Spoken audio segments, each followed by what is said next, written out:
that was called on A'ja Wilson. Yeah, you can see Kelsey Mitchell right there get Wilson in. The WNBA just delivered pure chaos, and fans can't stop talking about it. Fresh clips and reactions are exploding online after Kelsey Mitchell went straight at A'ja Wilson, and even the refs weren't spared.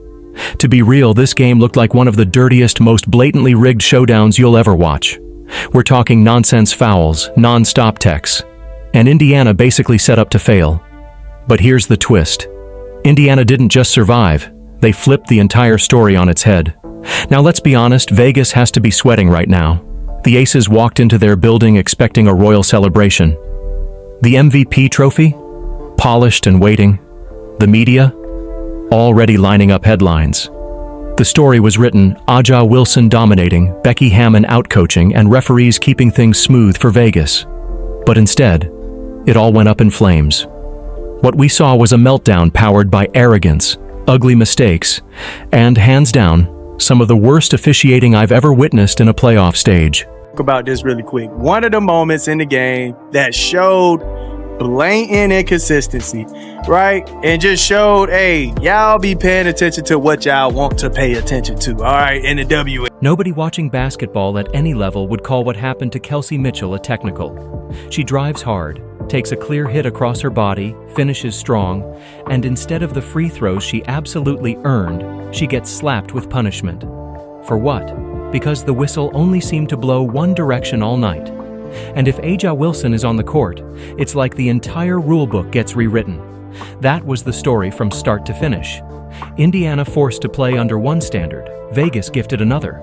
The Aces came out throwing everything but actual basketball. Elbows, forearms, dramatic flops, you name it.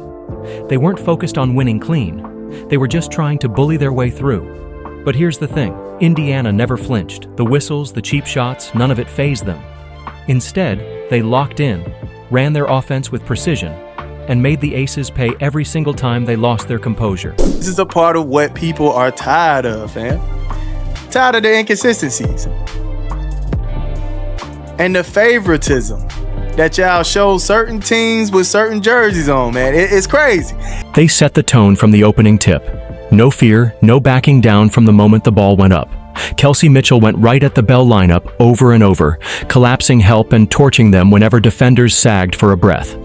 Odyssey Sims played like a bulldog on both ends, refusing to let Chelsea Gray or Jackie Young breathe for a single possession.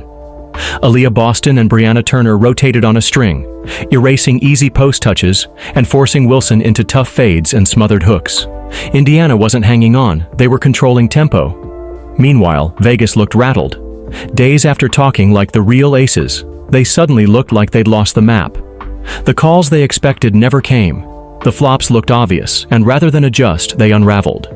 Wilson, fresh off her MVP ceremony, answered with elbows, constant chatter with the officials, and a rush of forced shots that clanged. By the final buzzer, she was 6 of 22, nowhere near MVP form. And that brings us to the whistles. How does the body feel at this time of the year, given all that you in particular have gone through and are always on the floor? I'm a little sore, I'm not gonna lie. It's catching up to me, but we're gonna just keep getting warm, keep going out there, try to forget about the pain a little bit. But that's the part of the year. That's everyone. Everyone's playing with a little bit of bumps and bruises, and again, you just kind of forget about that in playoffs. Lexie Hull spent the night getting shoved, elbowed, and dumped on the hardwood. Those screens weren't just illegal. They were straight out of a wrestling script, with hips sliding, shoulders leaning, and legs kicking out to trip her while the whistle stayed mute. The officials let it ride, but instead of chirping, Hull doubled down on defense. Possession after possession, she turned Jackie Young sideways, forcing her east-west instead of downhill. By the end, Hull's plus-minus was among the best on the floor. Then came the moment that summed up the madness. Kelsey Mitchell attacks the rim, absorbs contact from Wilson, finishes through it, and somehow the tech goes on Mitchell. Not Wilson, not the Aces. Mitchell.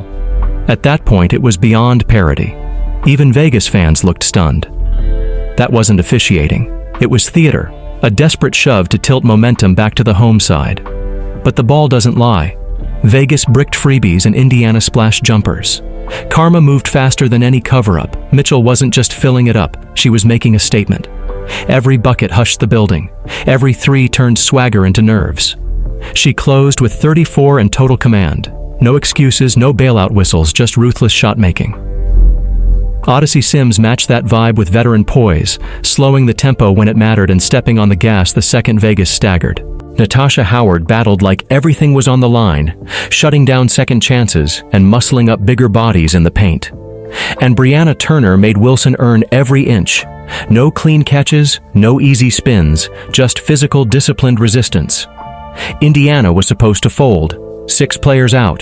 Caitlin Clark unavailable. Sophie Cunningham sidelined. Sydney Colson down. A bench stretched paper thin. Analysts wrote them off.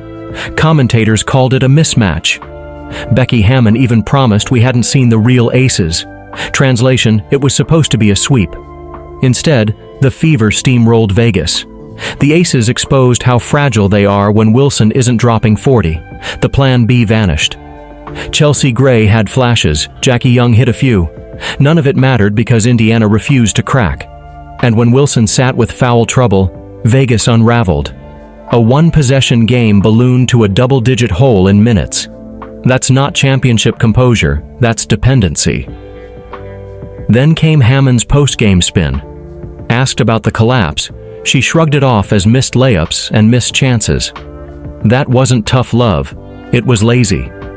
Indiana outplayed them everywhere. Tougher defense, cleaner execution, sharper shooting. This wasn't bad luck, it was the Fever being flat out better. But Hammon wouldn't go there.